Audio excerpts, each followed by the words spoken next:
안녕하세요. 완수디자인의 김완수입니다. 이번 현장은 25년 낸 32평형 구축 아파트입니다. 구축 아파트는 여러분들 다 아시다시피 단열이 되게 많이 취약하거든요. 단열에 대해서 신경을 많이 썼고요. 샤시 풀옵션으로 따뜻한 실내를 만들기 위해서 되게 노력했습니다. 이것은 구축 아파트다 보니까 보통 천정이 되게 낮아요. 시스템 에어컨을 설치해야 되는데 실외기실을 놓을 공간이 없거든요. 그래서 실외기실도 별도로 만들고 단내림을 모두 진행한 현장입니다. 샤시 같은 경우에 전체 이중창으로 작업했고요. 노이는 2장씩 들어갔고 알공 가스도 놓고 단열 감봉으로 모두 처리했고요. 단열재 같은 경우에는 특호를 모두 사용해서 철저하게 확장부 단열에 신경을 많이 쓴 현장입니다. 그럼 지금부터 이번 현장 현관부터 소개해 드리겠습니다.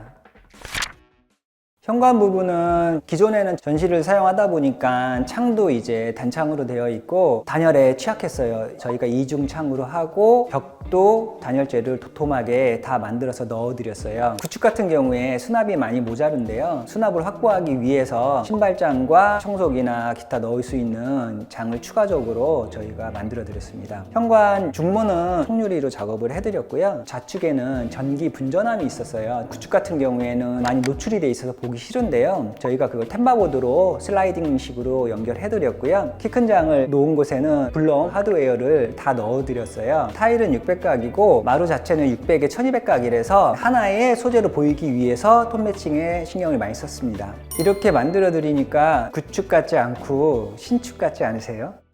거실에는 우측에 터닝도어가 있어서 베란다로 나가는 공간이 있었어요. 근데 고객님께서 대형 스크린을 놓고 거실에서 이제 생활하시길 바라셨어요. 그래서 터닝도어를 막고 최대한 크게 스크린을 올릴 수 있게 벽면을 보강해 드렸거든요. 구축 아파트는 천정이 낮기 때문에 시스템 에어컨 설치가 어려워요. 그래서 저희가 이제 목공에서 단내림 작업을 한 후에 시스템 에어컨을 설치할 수 있게끔 저희가 도와드렸습니다. 단내림만 하게 되면 밋밋하고 조명에 대한 빛이 없어서 앞뒤로 커튼박스 쪽과 단내림 한 부분에 대해서 간접 조명을 넣어서 조도를 충분히 확보해 드렸습니다. 벽체는 5mm 히딩 걸레바지 같은 경우에 실리콘 작업을 하지 않는데요. 실리콘 작업을 하게 되면 나중에 이제 실리콘 색깔이 변하고 황변이 많이 일어나는데 처음부터 실리콘이 아예 없으면 그런 현상이 일어나지 않습니다. 청소할 때 불리하지 않냐라고 하는 의견도 있는데요. 요즘에 벽지는 너무 좋게 나와서 그런 걱정을 안 하시고 까진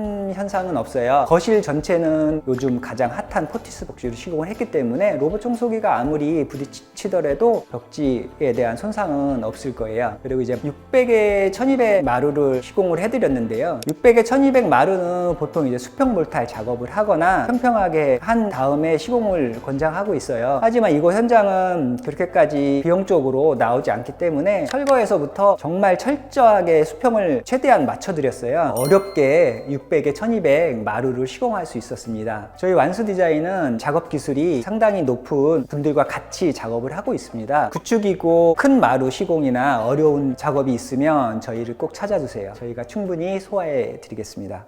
이곳 주방은 단순할 수 있는데요. 여기에는 숨겨진 포인트들이 많이 있습니다. 로봇 청소기 장도 있고요. 서랍 같은 경우에 이제 블럼 제품을 썼고 미니 홈바 같은 경우에는 조명도 터치로 만들어 드렸고요. 주방에 있는 미니 홈바 자리가 원래 방으로 들어가는 문이었어요. 그 문을 막고 주방에 미니 홈바를 만들어 드렸고요. 커피 머신이나 다른 거 사용하시라고 2구 전기 제품 설치해 드렸어요. 인덕션 같은 경우에 후드 일체형으로 해서 인덕션에서 다 빨아들이는 형태고요. 싱크볼도 크고 깊은 제품으로 했고요. 수전도 그로의 수전을 적용해서 물 내려가는 소리가 전혀 없게끔 시공을 해드렸어요. 주방에 베란다 쪽으로 나가는 문을 가리기 위해서 밀고 나가는 형태의 히든도어 설치해 드렸어요. 아일랜드 상판은 이제 세라믹으로 처리해 드렸고요. 아일랜드를 벽이 만나는 부분을 타일로 하는 경우도 많은데요. 저희는 이제 에디톤을 많이 이용하고 있어요. 타일보다 고급스럽고 멋스러운 자재들이 훨씬 많습니다. 그리고 결정적으로 타일에는 매지가 있는데 에디톤은 매지를 찾을 수 없어요. 완성도는 훨씬 좋습니다.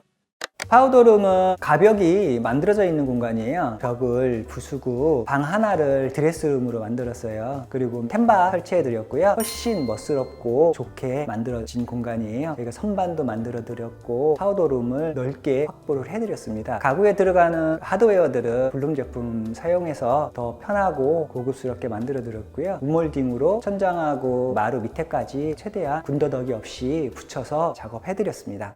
안방 욕실 같은 경우에 고객님의 니즈는 구배가 없는 반듯한 바닥을 원하셨고요. 유리 파티션을 선호하지 않고 유리 부스, 샤워 부스를 원하셨어요. 습식 건식을 완벽하게 나누고요. 철저하게 수전 있는 부분은 건식을 요청하셨어요. 샤워 부스 안쪽에는 이제 물이 잘 빠질 수 있도록 해드렸고요. 건식으로 사용하실 부분은 구배 없이 반듯한 바닥면을 만들어 드린 게 이번 욕실의 포인트예요. 아메리칸 스탠다드 기본 제품 모두 써드렸고요. 장은 멀티플랫 장 넣어드렸고요. 전기 사용할 수 있도록 콘센트 만들어 드렸습니다. 공용 욕실도 고객님께서 똑같이 작업을 해주시기를 원하셔서 또 안방하고 동일한 형태로 작업을 해드렸습니다. 이렇게 이번 현장 둘러봤고요. 이번 현장은 구축 아파트지만 신축보다 더 좋은 단열을 원하셨어요. 저희가 최대한 노력해서 단열에 신경 써서 시공해 드린 현장이었습니다. 구축 아파트 인테리어 준비하시는 분들에게 이번 현장이 많은 도움이 됐으면 좋겠습니다. 지금까지 완수 디자인의 김완수였습니다. 다음 현장에서 찾아뵙도록 하겠습니다. 감사합니다.